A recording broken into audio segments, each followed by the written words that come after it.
ନମସ୍କାର ମୋ ଚ୍ୟାନେଲରେ ସମସ୍ତଙ୍କୁ ସ୍ୱାଗତ। ଆଜିର ପ୍ରଶ୍ନରେ ଦେଖ ପ୍ରଥମ ଆସୁଛି କେତେ 3 ଅୟୁତ 9 କାହା ସହ ସମାନ। ଏ ଯୋଉ 3 ଅୟୁତ 9 କହିପାରିବା 30,009 ବି କହିପାରିବା। ଏହା ଯୋଉ ଚାରିଟା ଅପସନ ଅଛି ଆମର ୟା ଭିତରେ କାହା ସହିତ ସମାନ। ତ ପ୍ରଥମ ଅପସନ କଣ କହୁଛି ନା 30 10 1000 ଓ 9 ଦଶକ। ଏବେ ଦେଖିବା 9ଟା ହଉଛି ଏକ ଘରେ ଅଛି, ତା ମାନେ ଅପସନରେ ଯେଟା ଯେତିକି ଅଛି ତା ଭିତରୁ ଆମକୁ ଏକ ଘରଟା ଖୋଜିବାକୁ ପଡିବ 9ର। ତ ଦେଖ ଏଇଟା 9 ଦଶକ ଘରେ ଅଛି, ଏଇଟା 9 ମଧ୍ୟ ଦଶକ ଘରେ ଅଛି, ଏଇଟା ମଧ୍ୟ 9 ଦଶକ ଘରେ ଅଛି। କେବଳ ଗୋଟିଏ ହେଉଛି ଯେ କି 9ଟା ଏକ ଘରକୁ ମିଳୁଛି। ତା ଅର୍ଥାତ୍ ଏଇଟା ହେଉଛି ଆମର ରାଇଟ୍ ଆନ୍ସର, ଯୋଉଟା କି 3 10 3 10 30 ସହିତ 1000 ହେଲେ 30,000 ଆଉ 9ଟା ଏକ ଘରେ ଅଛି। ତ ଅପସନ ସି ହେଉଛି ରାଇଟ୍ ଆନ୍ସର 3 10 1000 ଓ 9 ଏକକ। ଆଜିର ପରବର୍ତ୍ତୀ କ୍ୱେଶ୍ଚନକୁ ଯିବା। ପ୍ରଶ୍ନ ଅଛି ଯଦି ଦୁଇଟି କୋଣର ସମଷ୍ଟି ଏକ ସ୍ଥୂଳ କୋଣ ହୋଇଥାଏ ତେବେ ନିମ୍ନସ୍ଥ କେଉଁଟି ସମ୍ଭବ ନୁହେଁ। ତ ଚାରିଟା ଅପସନ ଅଛି। ପ୍ରଶ୍ନ ହେଉଛି କ'ଣ ଯେ ଯଦି ଦୁଇଟି କୋଣର ସମଷ୍ଟି ଏକ ସ୍ଥୂଳ କୋଣ ହୁଏ। ଏବେ ପ୍ରଶ୍ନ ହେଉଛି ସ୍ଥୂଳ କୋଣ କ'ଣ ନା ଦୁଇଟି କୋଣର ପରିମାଣ ମିଶିକି 180 ଡିଗ୍ରୀ ହେଲେ ତାକୁ 180 ଡିଗ୍ରୀରେ ତାକୁ ଆମେ କହିଥାଉ ସ୍ଥୂଳ କୋଣ। Okay, 180 degree. ତ ପ୍ରଶ୍ନ ହେଉଛି କ'ଣ ନା ଦୁଇଟି କୋଣକୁ ଆଡ୍ କରିବାର ଅଛି, ଦୁଇଟି କୋଣକୁ ଆଡ୍ କରିବି ଆମକୁ 180 ହେବାର ଅଛି। ହେଲେ ୟା ଭିତରେ କୋଉଟା ସମ୍ଭବ ନୁହେଁ। ଏକ ସମକୋଣ ଏବଂ ଏକ ସୂକ୍ଷ୍ମ କୋଣ। ସମକୋଣ ହେଉଛି 90 ଡିଗ୍ରୀ ଆଉ 90 ଡିଗ୍ରୀର କମ୍ ହେଉଛି ସୂକ୍ଷ୍ମ କୋଣ। ତ ନିଶ୍ଚିତ ଭାବରେ ଏଇ ଦୁଇଟା ହେଇପାରିବ 180 ଭିତରେ। ତ ଅପସନ ଏ ଟା ହବ ନାହିଁ। ଏକ ସ୍ଥୂଳ କୋଣ ଏବଂ ଏକ ସୂକ୍ଷ୍ମ କୋଣ। ସ୍ଥୂଳ କୋଣ କେତେ ନା 90ରୁ 180 ଭିତରେ କୋଉଟା ହେଇଥିବ ଆଉ ତା ଭିତରେ ଗୋଟେ ସୂକ୍ଷ୍ମ କୋଣ। ନିଶ୍ଚିତ ଭାବରେ ଏଇଟା ହେଇକି ହେଇଯିବ 180 ଭିତରେ। ଦୁଇଟି ସୂକ୍ଷ୍ମ କୋଣ ଏଇଠି ଟିକେ ଅଟକି ଯିବ। କେମିତି? ଯଦି ଏଇଟା ଗୋଟେ ଅଛି ତ ଆମର 90 ଡିଗ୍ରୀରୁ କମ୍ ଦୁଇଟା କୋଣକୁ ମିଶିଲେ ଆମେ ତାକୁ କହିଥାଉ ବା 90 ଡିଗ୍ରୀରୁ କମ୍ ଦୁଇଟା କୋଣ ଥିଲେ ତାକୁ କହିଥାଉ ଆମେ ସୂକ୍ଷ୍ମ କୋଣ।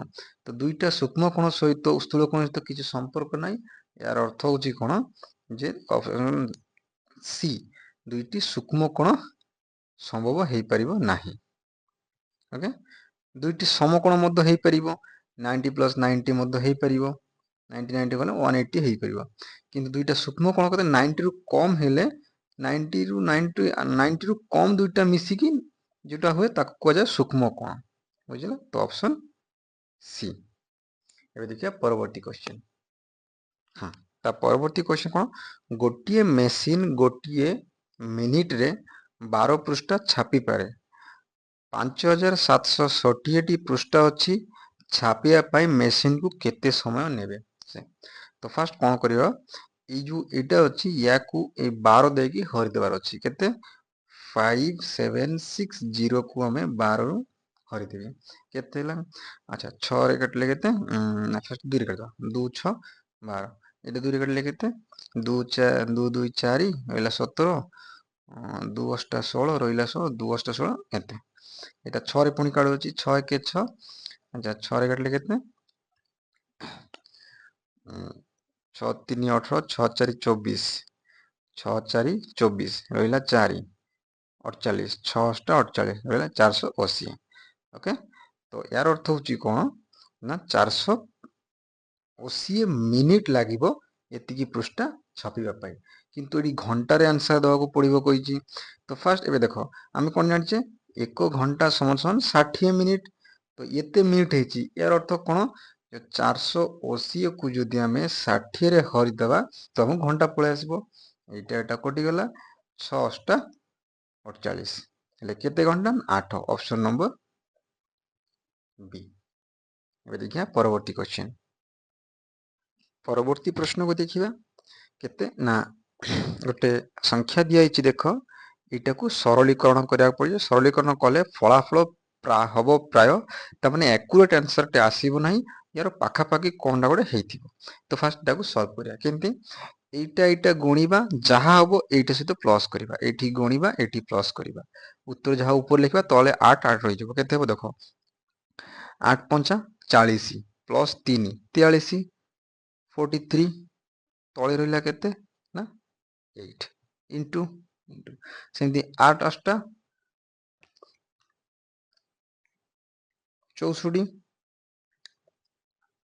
64 ପ୍ଲସ୍ 1 କେତେ ହେଲା 65 ତଳେ ରହିଲା କେତେ 8 ମାଇନସ୍ 8 3 24 ଆଉ 1 25 25 ତଳେ ରହିଲା 8 ଇଣ୍ଟୁ ଏଇଟା 8 5 40 ପ୍ଲସ୍ 5 45 ତଳେ ରହିଲା କେତେ 8 ଟିକେ ସାନ ହେଇଗଲା ହଁ ଏବେ ଦେଖ এইটা ଗଣିବା এইটা ଗଣିବା ମାଇନସ୍ ଚିହ୍ନ এইଟା ଗଣିବା এইଟା ଗଣିବା ତେବେଳେ ସବୁ 64 ଯଦି ଆମେ ଗଣିବା ତ ଆନ୍ସର କେତେ ଆସିବ ଆମର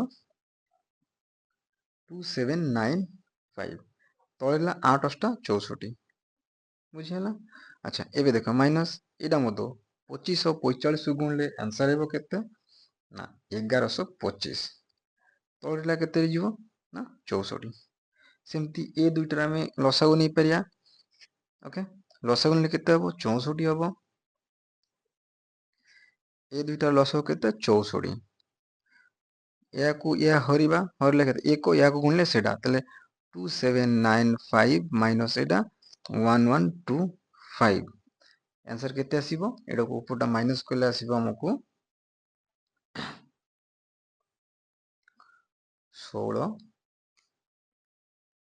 1670 ओके तो रहला केते 64 तो एटा को एटा हरिले केते आसीबो 26.009 को केते गोटा आसीबो माने या गोटा फ्रैक्शन रे पय आसीबो तो 26 टा हमर आछि तो पाखापाखि प्राय कते हबो ना 26 केते ना बी ऑप्शन बी रे आंसर अछि बुझिहला एबे देखिया परवर्ती प्रश्न को परवर्ती प्रश्न सुमित्र ओजन 107 किलोग्राम बा किग्रा एवं संजयर ओजन 82 किग्रा सेमानकर ओजनर पार्थक्य केते हबो जदि प्रत्येकंकर ओजन को निकटतम दशक भावे ग्रहण करा जाए तो जदि आमे खाली पार्थक्य कहि थांते तो एटा को एटा माइनस कर देले आंसर बाहर जाई थांता किंतु एठी कहिछि कोन ना निकटतम दशक भावे ग्रहण करिया पड़िबो तो फास्ट गोटे ला 107 107 यार निकटतम दशक यार अर्थ कोन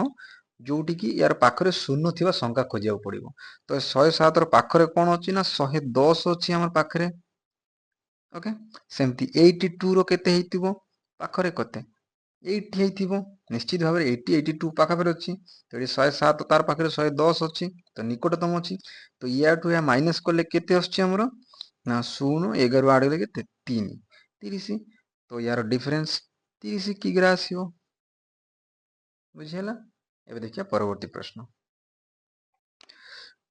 प्रश्न गोटिए पुस्तकर क्रय मूल्य बा किना मूल्य 100 टंका जने दोकानी तीनोटी पुस्तक को 275 टंकारे बिकिले तांकर लाभ बा क्षति केते हबो एबे गोटे मनरे प्रश्न आस्थिबो गोटिए बहिर दाम होउची 100 टंका हेले तीनोटी पुस्तक हेले तीनोटी रो दाम केते हेबा कथा 3 × 100 अर्थात 300 टंका हवा कथा निश्चित भाबरे गोटे पुस्तक जदि 100 टंका होचले तीनटी पुस्तकर मूल्य 300 टंका अच्छा किंतु से दुकानी कोन 275 टंका रे बिकी देला सेटाको किंतु हेबा कथा 300 तांके बिकिले 275 ता माने एबे देखो 275 टा होची कम 300 टा बेसी ता माने लॉस हेची केते टंका ना 300 रो 275 गेले केते हला 25 25 क्षति हला अर्थात डी ऑप्शन डी 25 टंका क्षति हबो एबे देखिया परवर्ती प्रश्न